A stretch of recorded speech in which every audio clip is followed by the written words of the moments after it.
জামায়াত ইসলামীর কাছে আহ্বান রাখবো, ভণ্ডামি বাদ দেন। আপনারা ভণ্ডামি বাদ দিয়ে অন্তরে কি আছে একটু খুলে বলেন।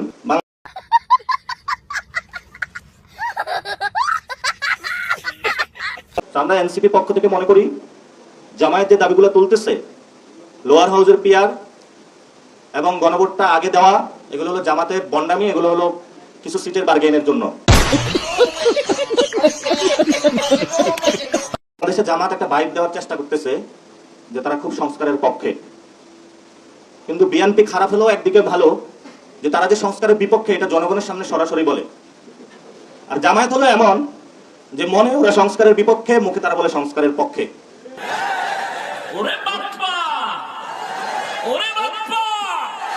আমরা এখনো সুপারিশমালার কোনো সমাধান করতে পারি নাই, প্রস্তাব আমরা একে নাকি দুয়ে যাবে সেই বিষয়ে সমাধান করতে পারি নাই, আদেশের বিষয়ে কোনো সমাধান করতে পারি নাই। তারা নতুন করে মার্কেটে নিয়ে এসেছে গণভোট। গণভোট হবে, গণভোট হলে তো জামাত যে পার্লামেন্টে 300 সিট পেয়ে যাবে সেটা তো আর বাংলাদেশে হচ্ছে না। আমরা আগেও বলেছি গণভোটে যদি হ্যাঁ জয়যুক্ত হয় এটা তো বাংলাদেশের জনগণের জয়যুক্ত হবে, এটা তো জামায়াত ইসলামের জয় হবে না। এজন্য আমরা জামায়াত ইসলামীর কাছে আহ্বান রাখবো, ভণ্ডামি বাদ দেন। আপনারা ভণ্ডামি বাদ দেন। ভণ্ডামি বাদ দিয়ে অন্তরে কি আছে একটু খুলে বলেন। লোয়ার হাউসে পিয়ার কি একটু সিট বার্গেইনের জন্য, যেটা 4 দলীয় জোটে করেছিলেন, ওইটাকে একটু বাড়ানোর জন্য চাচ্ছেন নাকি অন্য কোনো কারণে? গণভোটের প্রশ্ন বা তারিখটা আগে চাচ্ছেন, এটা কি কিছু সিট বাড়ানোর জন্য নাকি অন্য কোনো কারণে? যদি রাজপথে নামতে হয় যৌক্তিক দাবি নিয়ে নামেন। তারা জনগণকে বোঝাতে চাচ্ছে যে আমরা হলো বিএনপির অ্যান্টি, বাংলাদেশকে নতুন একটি জায়গা নিয়ে যেতে চাই। কিন্তু আমরা মনে করি যে জামায়াত এবং বিএনপি নিজেদের মধ্যে আন্ডারস্ট্যান্ডিং করে ইলেকশনে সিট ভাগাভাগি করতেছে, এবং সেখানে তারা জামায়াত প্রশ্ন নিয়ে এসেছে লোয়ার হাউসের পিয়ার, বিএনপি প্রশ্ন নিয়ে এসেছে নোট অফ ডিসেন্ট। এগুলো নিয়ে তারা সরকারের সাথে বার্গেইন করতে চায়। কোথায় ডিসি নিয়োগ দিবে, কোথায় এসপি নিয়োগ দিবে।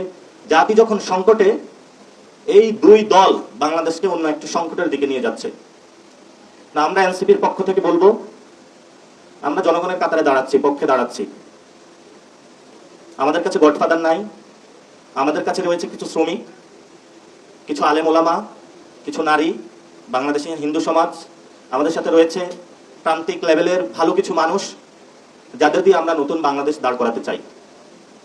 এজন্য জামায়াত ইসলামের প্রতি আমাদের আহ্বান থাকবে, সঠিক জায়গায় কথা বলুন, বে জায়গায় কথা বলিয়েন না।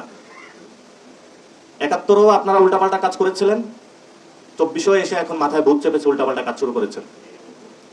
এজন্য জামায়াত ইসলামীকে আমরা বলবো গণভোট নিয়ে জনমনে আতঙ্ক সৃষ্টি না করে সংস্কারের জন্য নোট অফ ডিসেন্টের প্রক্রিয়াগুলো কিভাবে আমরা